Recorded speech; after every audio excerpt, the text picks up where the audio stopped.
Your podcast is a powerful tool that serves your audience and your business. But how do you manage it all, bring in new listeners, and convert those listeners into customers? That's what this show is all about. Welcome to Podcasting for Educators. I'm Sarah Whitaker, classroom teacher turned podcast manager, and I'm here to help you get the most out of your show, all while making an impact on other educators. Hey, and welcome back to another episode of Podcasting for Educators and our first episode that goes live in 2024. I hope that your holiday season was full of joy and relaxation and all kinds of good things. In case you took a little podcast break during the month of December, I have been doing a New Year Reset series all throughout the month of December, and today will be episode 5 and the last episode in this series. We've been looking at each piece of your podcast and determining how we can hit the reset button, tweak things for improvement, and head into this new year with a sense of renewed energy.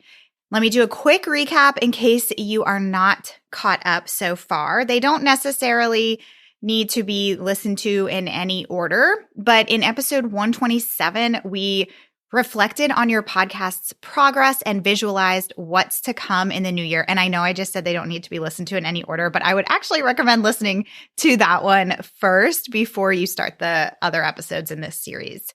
In episode 128, we reimagine your podcast routines with the Decide Once principle. In episode 129, we talked about re-energizing your episode content. And then in episode 130, we looked at reviving your audience engagement.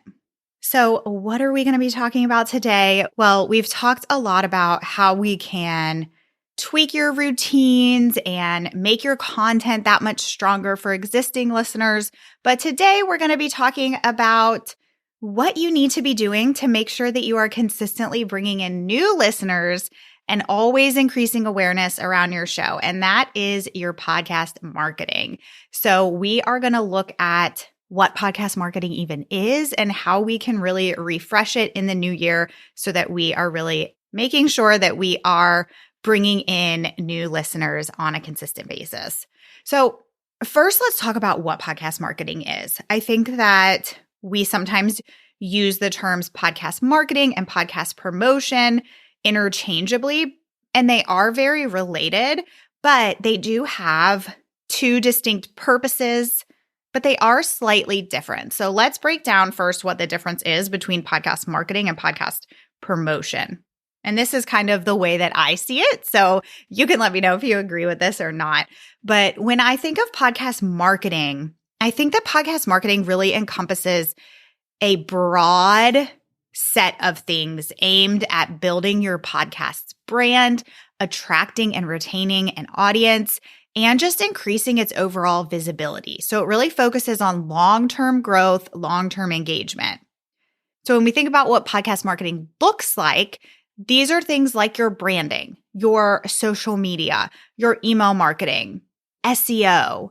Marketing is about creating a consistent and compelling image for your podcast and building those long relationships with your audience. So really, I see podcast marketing as this ongoing process that's integrated in the core strategy of your podcast, and it continues over time. So it's really when you're looking at marketing or sharing or raising awareness about your show as a whole. And then there's podcast promotion. And I think of podcast promotion as kind of a subset of podcast marketing that specifically deals with short-term efforts to increase the immediate visibility and reach of a podcast episode or maybe a series that you're doing. So that goal there with podcast promotion is to really boost listenership in a quick span of time for a specific piece of content. So, if you're sharing about a particular episode every single week, your newest episode, you're promoting that podcast. That's when I would use that word promoting. So this might be like a social media post about your latest episode. It might be your weekly newsletter talking about a specific episode. So it's those things that you're doing where you are drawing attention to a particular episode or some sort of event that's going on with your podcast. So podcast promotion tends to be a little bit more event-driven. might have a little bit of a shorter timeline and often revolves around the release of a new episode versus that podcast marketing, which is really sharing about your show as a whole. Hopefully that makes sense.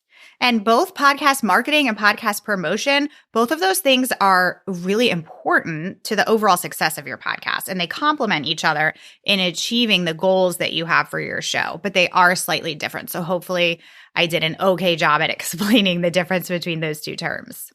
Okay, so now that we've got that clarified, let's look at some ways that you can really refresh your podcast's marketing in the new year. So again, we are looking at those long-term things that we can do that are consistently building our podcast brand, bringing in new listeners, and sustaining our current audience. Since we are, at the time of this recording, starting off a brand new year, this is just a really natural time of the year to feel that urge to really refresh things, make sure that good practices are in place so that anybody who comes across you is very aware that you have a podcast. That's really our goal here. So if you want to kind of refresh your podcast marketing, the first thing that I would look at is your cover art. Now, I know that a lot of us, maybe you were super pumped to start your podcast, you were DIYing it, maybe graphic design isn't your strong suit. I'm raising my hand over here as well. And you kind of just threw your cover art together when you first started your podcast, and it's probably served you just fine so far. But now would be a good time to really look at your cover art and think, does this really look visually appealing? Does it look professional? Does it stand out among all the other podcast cover arts in my listener library? Your cover art really does matter. It is for sure one of the first things that is going to initially attract somebody to your show. I know that we've all heard that saying, don't judge a book by its cover, but people will judge your podcast by its cover. So take a minute and think about whether or not your podcast cover art is something that you could improve. And this, again, like cover art really does matter a lot more than I used to think that it mattered. I started to notice, because I like to do this a lot, I like to really pay attention to my actions and my thoughts as a consumer, as somebody who buys other people's things or listens to other people's podcasts, and really look at how I judge things, how I make my decisions on what to buy or what to listen to. And when I think about, sometimes I'll go into like Apple Podcasts and I'll search for a new show on a specific topic. And I have to say, I do for sure judge a podcast by its cover. If there are two podcasts that have similar names and are very clearly about a similar topic, but one has a better cover art than the other, I am going to click on that one that has the better cover art first and check that one out before I check the other one out. And the other one might have better content, but that one with the really visually appealing cover art and professional looking cover art, I'm going to take a look at that one first. So think about that as you are kind of judging your own cover art. Number 2 here, and I'm hesitant to say this because I don't want you to feel like you have to make any huge, massive changes to your podcast, but the name of your show is something else that is really, really important. It is a huge piece of your podcast brand, and in turn, it plays a lot into your podcast marketing. If you haven't heard me say this before, the name of your podcast is one of the things that is searchable on those listening apps like Spotify and Apple Podcasts. So if you right now have a really cutesy name for your show, or you have a name that has nothing to clearly do with what your podcast is about, then you might want to evaluate or reevaluate, I should say, the name of your podcast. A solid podcast name is going to be one that a stranger on the street could look at or read and say, oh, I know exactly what this podcast is about, or I know exactly who this podcast is for. So it plays not only into having really clear messaging, but it also plays into that searchability because you want to make sure that you have some sort of keyword or phrase that your ideal listener might be searching for within a listening app in order for your podcast to show up in their search results. Number 3, and this goes very well with number 2, the name of your podcast, but number 3 is SEO within listening apps, okay? There are certain things that you can do within your podcast host to make sure that you are leveraging SEO so that you are becoming more visible in search results when people are searching for things within their listening app. So again, things like your show name, your show description, those are both things that are searchable, as well as your episode titles. Those are searchable too.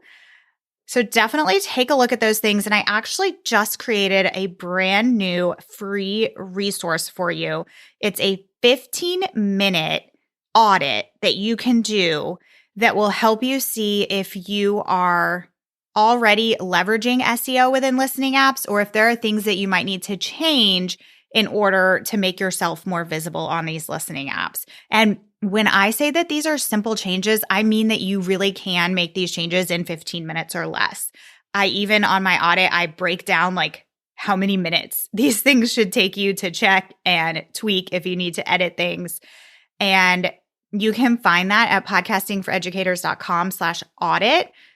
And again, that is a freebie for you. So make sure that you grab that so that that's something that you can, honestly, you could do it today right after listening to this and mark that off your list and know that you have made some changes to make yourself more visible within those apps.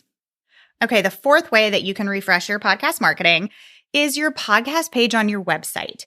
And I'll even backtrack a little bit and ask, do you even have a podcast page on your website? Do you even have a website in general? I do believe that if you have a podcast for your business, you should have a podcast page on your website. This is going to act as kind of a home base for your podcast on your site that you own. It's going to add another professional element to your podcast. And if you already have one, similar to what I said about your cover art, maybe in the beginning when you first were putting your show together to launch it, you kind of just threw up a podcast page and you didn't really have the time to put into making it look really nice. Well, this would be a good time to reevaluate that and see if there are some changes that you could make on your podcast page so that it is a little bit more professional, visually appealing, and a place that you would be proud of sending people to drive traffic to your site. I did an episode, it was episode 111 with Kristen Doyle, and we talked all about what to add to your podcast page on your website. So go and check out that episode if you need some tips on what you should even put on your podcast page in the first place. Okay, the fifth way that you can refresh your podcast marketing, very similar to number 4, is your show notes. So you've got your podcast page on your website, and then you want to have individual show notes for each of your episodes. Again, maybe when you first started your podcast, you told yourself, okay, I don't have the bandwidth right now to also do show notes. But maybe at this point, you've had your podcast for 1 year or 2 years. It's time, my friend, to add those show notes to your podcast. This is going to help you with SEO. It's going to help drive more traffic to your website. You're going to more organically show up in people's search results when they are in Google, especially if you are being intentional with keywords that you're using in these show notes. If you're on Pinterest, it's going to be that place that you can drive people from your pins to those show notes on your website. Okay, the sixth way that you can refresh your podcast marketing is to take a peek at your social media. I'm just going to quick run through some places that you should have your podcast listed, because if people come to your profiles on these social media apps, boom, they should know right away that you have a podcast, what the name of your podcast is, so that they can go either click a link from your profile to listen, or they can look it up on their phone really easily and find it. So this should be listed on your Instagram bio. You should have a highlight reel of it on your Instagram. I think it's always a good idea. You can have those 3 pinned posts on your feed that show up at the top. Making one of those a post about your podcast, not a specific episode, but your podcast in general, is a really great way to market your podcast.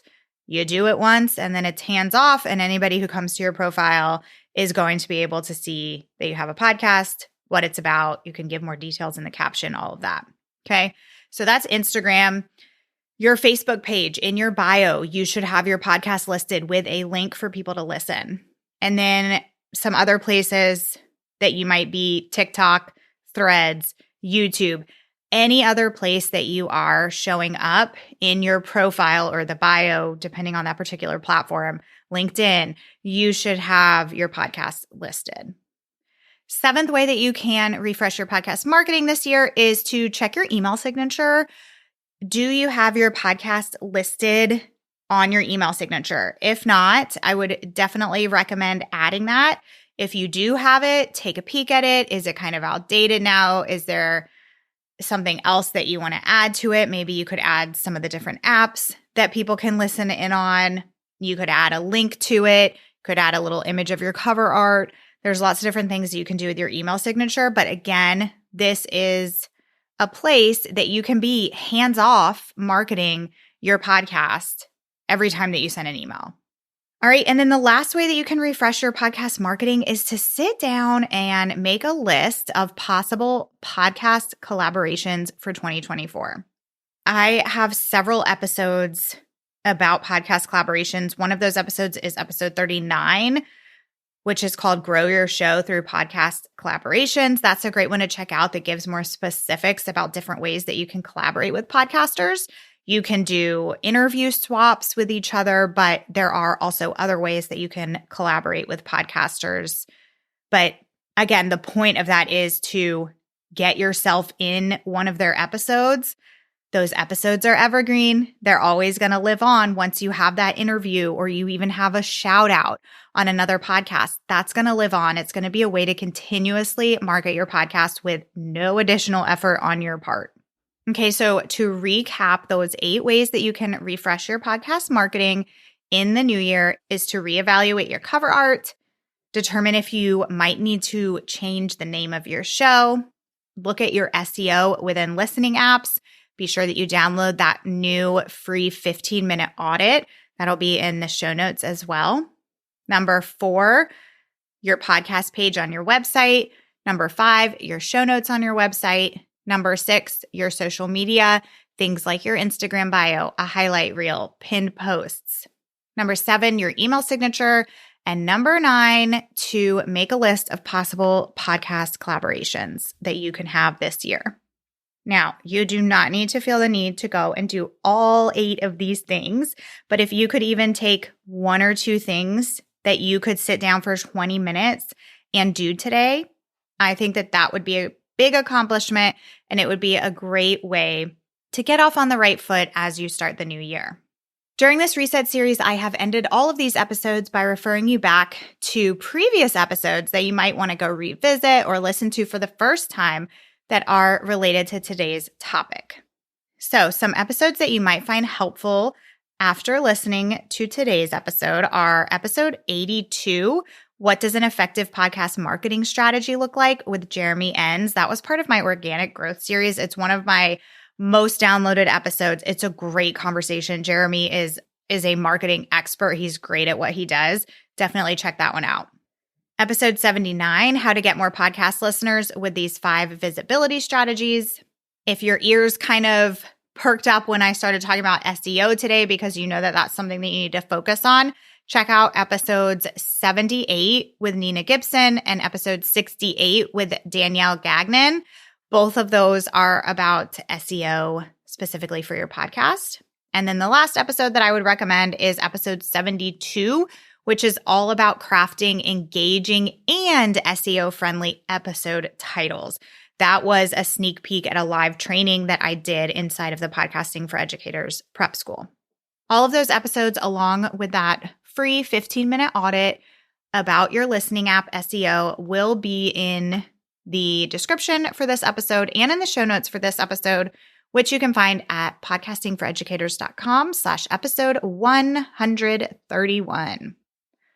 I really hope that you have enjoyed this New Year Reset series. I hope it's gotten your wheels turning and given you some good ideas of things that you might want to focus on this year so that you can just continue to take your podcast to the next level create great content, bring in new listeners, retain those listeners, and just have fun with your show. If you did enjoy this series, it would totally make my day if you would head to Apple Podcasts, leave a 5-star rating, and write a quick review. It'll only take you a minute or two.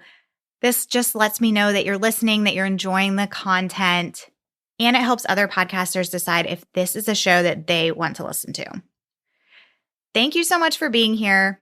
I will be back next week to talk about a topic that I'm really excited about. We are going to be looking at some different ways that you can really leverage your library of podcast episodes. So all of those episodes that you've already done, already aired, they're out into the world, and then maybe you kind of forget about them. We're going to talk about some ways that you can make sure that you are taking full advantage of them.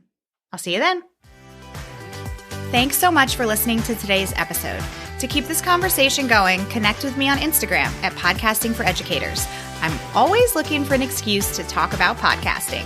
If you're looking for support in launching, managing, or growing your podcast, check out my online course, the Podcasting for Educators Prep School, at podcastingforeducators.com/prep school. I'll see you here next time.